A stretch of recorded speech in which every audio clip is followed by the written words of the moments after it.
Bakunzi b'ikiganiro cy'ijambo ry'umunsi, ndabifurije amahoro ya Kristo Yesu ngo agaze imitima yanyu.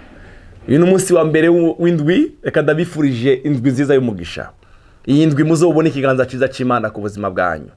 Haleluya. Muzabone gutoneshwa. Mwami Yesu azobatoneshe muzo mukora. Haleluya. Ndabifurije ineza y'Imana. Hari ijambo Mose yabwiye Imana ngo mwami nereka mu maso hawe. Imana iramubwira ngo muzocisha ugira neza kwanje kose imbere yawe. Imana icishe ukugira neza kwayo kose imbere yawe, n'imbere y'ibyo ukora, n'imbere y'umuryango wawe. Yesu aguhezagire. Ndabashimire mwebwe muhora mukurikirana ibiganiro byacu mukabisangiza abandi. Yesu abahezagire. Abadusengera abagira icyo bakora kugira ngo ibiganiro kibashikire. Ubuntu bw'umwami wacu Yesu Kristo bubane namwe. Uyu munsi rero ndifuza ko dusangirana namwe isengesho rigufi cyane riri ku mutima wanje. Tugomba gutanguza inondwi dutangiye.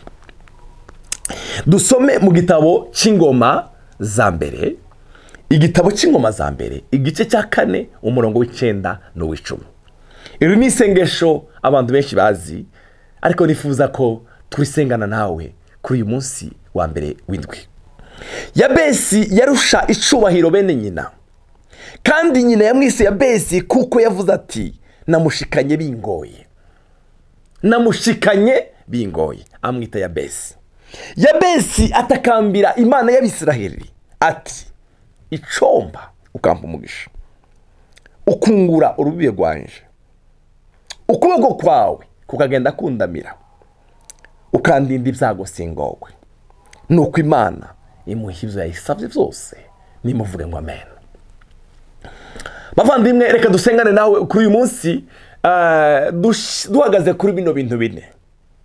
Nimba hari ikintu ndakwifurije mu buzima bwawe, ndakwifurije ubuzima bwo gusengera mu ijambo ry'Imana. Iyo turiko turasengera mu ijambo ry'Imana, tuba turiko turasenga ubugombe bw'Imana. Hari ijambo rivuga ngo murasenga ntimwishugwa kuko musenga nabi. Ariko iyo dufashe isengesho ryasenzwe, tukarigira isengesho ryacu rigira ubushobozi. Iyo Imana turiko turayibwira ibyanditswe bigira ubushobozi. Muvandimwe, reka ndakubwire, mu buzima bwawe bwose uza wimenyereza kuvuga, gusengera mu ijambo ry'Imana. Yabesi yasabye ibintu bine. Reka rako dusengere muri nondwi dusaba ibintu bine. Ikintu ca mbere yaravuze ngo icompo kampa umugisha. Reka nkwifuriza umugisha. Reka ngusengere ngo Imana iguhe umugisha. Imana yo mwisho iguhe umugisha. Reka nkwifurize imigisha nkine cyangwa 5. Reka nkwifurize umugisha w'amahoro. Amen. Mu bintu Yesu yadusigiye agiye mu ijuru, yaravuze ngo ndagiye ariko mbasigiye amahoro. Reka ndakwifurize umugisha w'amahoro. Wirwa na mahoro uyu munsi wa none, ubeho mu mahoro. Ndakwifurije amahoro y'Imana ngo aganze umutima wawe. Amahoro y'Imana bene data. Satani ari mu gutera muri no minsi, ugasanga umuntu yabuza amahoro, ingwara zikaza. Bene data, murwanye ikintu kibateza ubwoba, gituma ubura amahoro mu mutima wawe. Ndakwifurije umugisha w'amahoro. Umugisha w'amahoro. Ugwanira ayo mahoro Kristo Yesu yadusigiye. Amen. Ndakwifurije umugisha w'amahoro. Ndakwifurije umugisha w'urugo rwiza. Satani ari mu gutera ingo muri kino gihe. Abantu bamara n'imyaka 2, imyaka 3, imyaka 5, n'abamaze imyaka 100. Satani akinjirira mu rugo rwabo agasambura. Ndakwifurije umugisha w'urugo rwiza. Ndakwifurije umugisha w'urugo rurimo umunezero. Ndakwifurije umugisha urimwo urugo rurimo amahoro ava ku Mana. Ndakwifurije, haleluya, umugisha w'urugo rwiza, urugo rurimo umunezero. Haleluya. Ndakwifurije umugisha, haleluya, wo gutoneshwa no gutotara. Ndakwifurije umugisha wo gutoneshwa mu byo ukora byose. Ndakwifurije umugisha w'Imana. Yabesi aravuga ngo Mana icompa ukampa umugisha. Nawe agura no sengesho, saba umugisha, atura umugisha ku bana bawe. Hari ikintu Imana yanyigishije muri no minsi. Muvyeyi uri kurankurikirana, bijya bintu duha abana bacu ni byiza cyane gose. Kubagaburira ni byiza, kubambika impuzu nziza, kubategura baje ku ishuri ni ibintu byiza. Mugabo hari ikindi kintu cyiza cyane kirushirije, nuko atura umugisha w'Imana, nuko nuguhezagira abana ubatuyeho umugisha w'Imana. ibyo ubakorera byose ubikore uri kuratura umugisha w'Imana, uri kuraprofetiza umugisha w'Imana ku buzima bwawe. Ibindi byose umuha ari igihe bihera, ari igihe birangira, ariko ijambo umugisha w'ababyeyi usigira ku bana. Nariko kurikirana umukozi w'Imana umuvuga ubutumwa umwe arashimisha cyane, aravuga ukuntu mu Bayuda ari umugenzo mwiza cyane ku babyeyi wo guhezagira, wo kwatura umugisha ku bana bawe.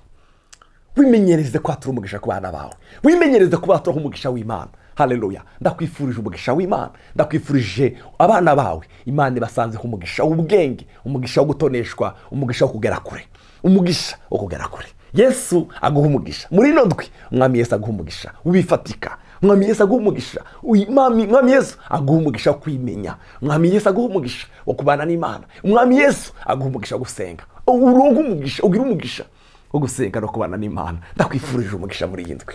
Haleluya. Ikintu cya kabiri yasabye, yaravuze ngo nagura urubibe Mwami. Haleluya. Mwami Yesu nakwagurire, akwagurire gusenga, akwagurire zo gusenga. Amen. Agukure muri ya masengesho y'iminota 3. Mwami Yesu yagure igicaniro cyawe. Mwami Yesu akwagurire inyota yo gusenga no gusoma ijambo ry'Imana.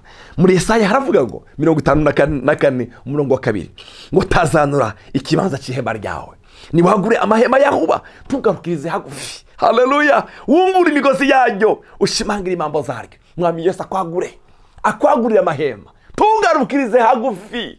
Haleluya. Mwami Yesu akwagurire amahema, Mwami Yesu akwagurire amahema, amahema yawe yaguke.